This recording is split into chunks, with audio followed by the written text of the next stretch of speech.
Assalamualaikum guys, welcome back. Beberapa hari lepas aku ada share dengan korang laporan daripada PSC yang dikongsikan oleh Yang Berhormat Nurul Izzah berkenaan dengan kapal untuk TLDM yang dikatakan dah pun disidai bertahun lamanya. Dalam laporan tu, Yang Berhormat Nurul Izzah mempersoalkan progres kapal pesisir pantai ataupun LCS yang tak nampak progres dia walaupun dikatakan projek ni bermula pada tahun 2011. Kiranya dah lebih daripada 10 tahun tapi kita tak nampak lagi hasil. Dalam perkongsian Yang Berhormat Nurul Izzah tu, wakil rakyat ni minta siasatan dan juga tindakan diambil sekiranya berlaku sebarang korupsi. Dan semalam, bekas Perdana Menteri Malaysia dan juga ikon troll Facebook, Datuk Seri Najib Tun Razak berkongsi satu video site visit yang mana dekat situ diterangkan progres kapal tersebut. Di belakang ni kapal betul tau. Ya, kita ada kapal LCS 1, kita ada 2, kita ada di belakang sana 3, 4 di hujung sana dan seterusnya 5. Bila Anwar Ibrahim sarankan untuk kita hentikan projek ini kapal ini nak buat apa? Nak bawa ke mana? Nak hantar ke Port Dickson ke? Atau Sadiq mahu kita hantar ke Muar? Okey, lepas ni saya tunjukkan apa yang ada dalam LCS 1 yang hampir siap ini dengan peralatan-peralatan lebih kurang 1.7 bilion juga telah pun diinstall di dalam kapal ini. Jom. Tak percaya lagi. Saya sekarang berada di dalam kapal ini. This is the real metal. Ini adalah kawasan di mana equipment bernilai 1 bilion lebih telah pun dipasang dalam LCS 1. Yang ditutup ini adalah equipment yang bernilai for preservation purpose. Jadi mereka terpaksa untuk cover dan make sure the environment here in terms of temperature, humidity untuk memastikan equipment ini tidak rosak nanti. Ada persoalan ke mana perginya 6 bilion dibelanjakan. 200 juta telah dibelanjakan bagi pembinaan infrastruktur. 1.7 bilion pembelian peralatan utama long lead items atau peralatan dengan tempoh penghantaran yang lama seperti enjin utama yang memerlukan masa 20 bulan untuk pembinaan dan penghantaran serta barang-barang elektronik lain. 1.8 bilion sudah pun dipasang pada LCS 1. Dia bahan Syed Saddiq, tapi kenapa suara diorang ni lebih kurang? Tanya je. Dan ada juga yang berkongsi statement yang agak meyakinkan pada akulah, dan aku nak kongsikan juga dekat korang. Jaga-jaga, perkongsian ni panjang, jadinya sambil aku baca, aku akan lukis biji kapal untuk korang tengok. Mengikut perkabaran dalam media, projek ini akan memakan masa 10 tahun untuk menyiapkan sebanyak 6 buah LCS.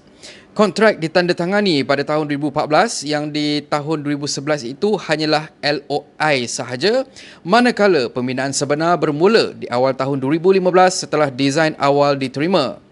Jika keseluruhan projek memakan masa selama 10 tahun, bermakna kapal terakhir harus diserahkan pada tahun 2025. Bermakna masih ada lebih 3 tahun lagi tempoh untuk menyiapkan keseluruhan projek.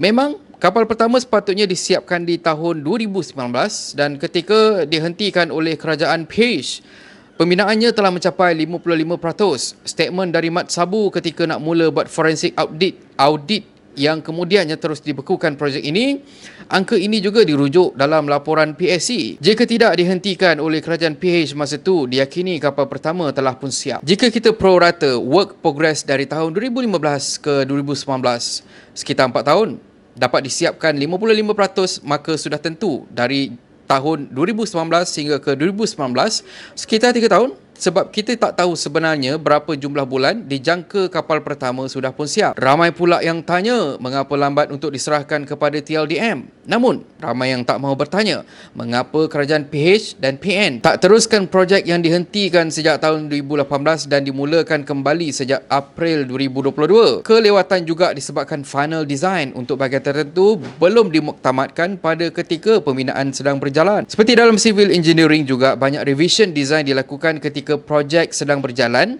namun ia tidak menjejaskan tujuan projek.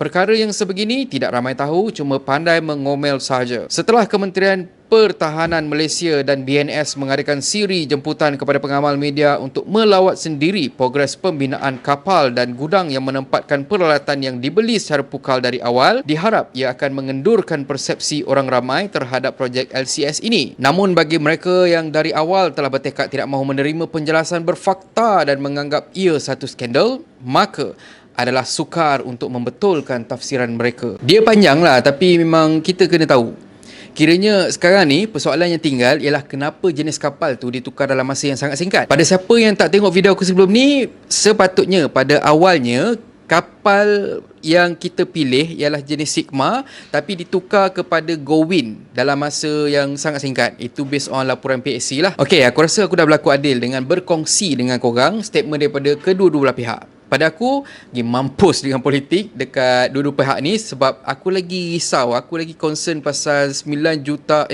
bilion ringgit duit rakyat yang digunakan untuk untuk buat kapal ni. Kita risau bukan apa, sebab kita takut duit yang dibelanjakan tu kita tak nampak hasil, sebab itu ialah harta rakyat yang dikawal selia oleh kerajaan. Dengan keadaan sebahagian daripada rakyat Malaysia yang perlukan bantuan, 9 bilion tu sebenarnya dapat ringankan beban sebahagian besar daripada kita. Jadi bila kata aku dapat berita yang sebahagian besar daripada duit tu dibayar pada kontraktor tanpa sebarang progres, itu yang kita risau dan juga kita ralat. Dan aku tak nafikan pembinaan kapal ni sangat penting untuk pertahanan negara. Cumanya apa yang jadi masalah sekarang ni, kita nak tengoklah benda tu berlayar mempertahankan negara. Bukannya kita fikir, oh dulu kita pernah ada nak buat kapal halimunan yang sepatutnya berlayar mempertahankan negara. Bukan, kita tak nak macam tu. Tapi dari segi visual kita dah nampak ada progres, okeylah, jalan je lah. Untuk aku sendiri, aku pandang daripada sudut tu lah, maksudnya perspektif kita sebagai rakyat yang mana duit kita dibelanjakan tapi kita tak nampak apa-apa hasil. Aku tak nafikan ada sebahagian daripada korang yang pandang benda ni sebagai isu politik.